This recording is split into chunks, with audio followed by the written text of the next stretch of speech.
தமிழக வெற்றிக் கழக தலைவர் விஜயனுடைய நீலாங்கரை வீட்டின் வெளியே பலத்த போலீஸ் பாதுகாப்பு போடப்பட்டிருக்கிறது. சென்னை தியாகராய நகரில் இன்று மாலை அவர் பிரச்சாரம் மேற்கொள்ள உள்ள நிலையில் விஜய் பாதுகாப்புக்காக செல்ல ஏற்பாடு செய்யப்பட்டிருக்கிறது.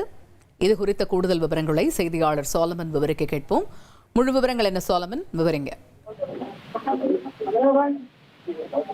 தமிழக வெற்றி கழகத்தோட தலைவர் விஜய் அவர்கள் இன்று சென்னையில 3 இடங்கள்ல பிரச்சாரத்தை மேற்கொள்ள திட்டமிட்டிருக்கிறார். அதன்படியே ஏற்கனவே பல்வேறு மாவட்டங்கள்ல தமிழக வெற்றி கழகத்தோட தலைவர் விஜய் ஏற்கனவே பிரச்சாரத்துல ஈடுபட்டு வரக்கூடிய நிலையில சென்னையில இந்த பிரச்சாரமானது மிகவும் முக்கியத்துவம் வாய்ந்ததாக பார்க்கப்படுகிறது. ஏனென்றால் ஏற்கனவே அவர் பெரம்பூர் மற்றும் கொளத்தூர் ஆகிய தொகுதிகள்ல பிரச்சாரத்தை மேற்கொண்ட போது அப்போது அதிக அளவிலான பொதுமக்கள் கூட்ட நெரிசல் காரணமாக அவரால் அடுத்த தொகுதிக்கு பிரச்சாரத்தை மேற்கொள்ள முடியாத நிலை ஏற்பட்டதால அவர் அதனை ரத்து செய்துவிட்டு வீட்டிற்கு புறப்பட்டார். அப்போது போலீசாரோட இந்த பாதுகாப்பு குளறுபடி காரணமாகத்தான் தாங்கள் பிரச்சாரத்தை ரத்து செய்ததாக பல்வேறு குற்றச்சாட்டானது வைக்கப்பட்டிருந்தது.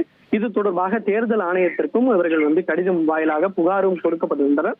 இந்த நிலையில மீண்டும் சென்னையில இன்று 3 தொகுதிகளில் பிரச்சாரத்தை மேற்கொள்ள இருக்கிறார்.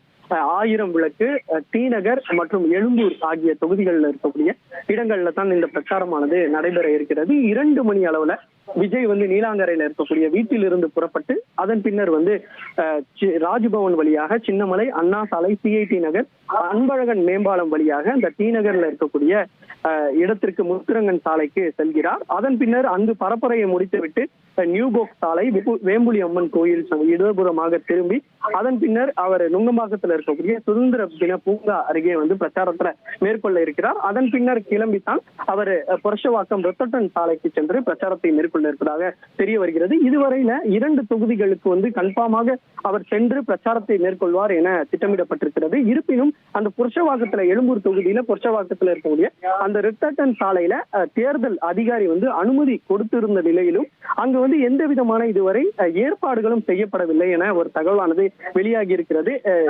இந்த தகவலானது தற்போது தெரிவிக்கப்பட்டிருக்கக்கூடிய நிலையில தற்போது 2 தொகுதிகளில் அவர் பிரச்சாரத்தை மேற்கொள்வது என்பது உறுதியாக கூறப்படுகிறது. இதனால இந்த சென்னை நீலாங்கரையில இருக்கக்கூடிய அவரது வீட்டு வெளியே பலத்த போலீஸ் பாதுகாப்பானது போடப்பட்டிருக்கிறது. குறிப்பாக மொத்தம் 2 ஏசி, 6 இன்ஸ்பெக்டர்கள், 8 ஏசி, 25 போலீசார் என மொத்தம் 50க்கும் மேற்பட்ட காவல்துறையினர் அவரது வீட்டின் வெளியே போலீஸ் பாதுகாப்பும் போடப்பட்டிருக்கிறது. குறிப்பாக துப்பாக்கி ஏந்திய நிலையில போலீசார் இந்த பாதுகாப்பு பணியில ஈடுபட்டு வருகிறார்கள்.